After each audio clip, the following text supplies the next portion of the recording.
இதுவே வந்து இப்ப இப்ப ராஜேந்திர பாலாஜி அவர்கள் இருக்கிறதே ஏற்கனவே இந்த கட்சி பாஜகவோட இருக்காங்க.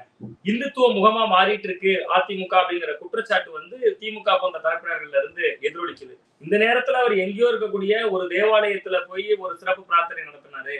அல்லது ஒரு மசூதியில போய் ஏதோ ஒரு விஷயம் பண்ணாருங்கிறத தாண்டி திரும்பியும் தியானம் அப்படிங்கக்கூடிய கல்ச்சருக்குள்ள தான் வராங்க.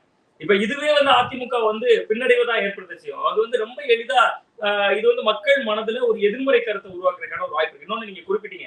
நரேந்திர மோடி அவர்கள் செய்த தியானத்துக்கும் இன்னைக்கு ராஜேந்திர பாலாஜி போன்றவர்கள் செய்த தியானத்துக்கும் வித்தியாசம் இருக்கு. நரேந்திர மோடி அவர்கள் செய்த தியானம் வந்து ஒரு ஒரு காலகட்டத்துல தேர்தல் பரப்புரைக்கான ஒரு இலக்கு முடியுது. இந்த ரேலிக்கு மேல தேர்தல் பிரச்சாரம் செய்ய முடியாது அப்படிங்கக்கூடிய ஒரு காலகட்டம் வருது.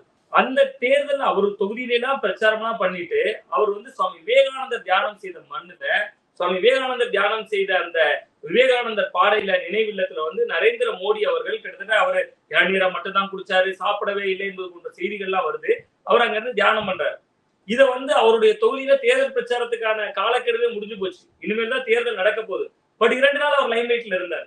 அவர் தொகுதி மக்களுக்கு மட்டுமான செய்தி இல்ல. அவர் தியானத்துல இருந்த அந்த காலகட்டத்துல தான் மேற்கு வங்க மாநிலத்துக்கான ஓட்டுப்பதிவே நடக்க இருந்துச்சு. சோ அது வந்து ஒரு பெரிய அளவுல அவருக்கு அந்த தேர்தல் முடிவுகள்ல அது ரியாக்ட் ஆகுங்கிற ஒரு கணக்கு இருந்துச்சு அதுல. இன்னொன்னு தியானம் எப்பவுமே கைகூடாது. ஓபிஎஸ் பண்ண தியானம் நம்ம எல்லாம் பார்த்தோம். ஒரு நாள்ல அவர் என்ன தியானம் பண்ணாரு, அது எங்கே கொண்டு நிறுத்தியது அப்படிங்கிறத பார்த்தோம். சோ நம்ம வந்து ஒரு தியான பாலிடிக்ஸ் வந்து இப்ப ராஜேந்திர பாலாஜி அவர்கள் எப்படி தமிழக பாஜக அண்ணாமலை அவர்கள் தன்னை நிலைநிறுத்திக் கொள்வதற்காக சில விஷயங்கள் பேசுறாரோ, அது போல ராஜேந்திர பாலாஜி தேர்தல் நெருங்குது. சோ நம்ம வந்து சில விஷயங்களை பேசிதான் ஆகணும் அப்படிங்கிற அவர் ஏற்கனவே கையில் பல கயிறுகளை கட்டியிருக்கு.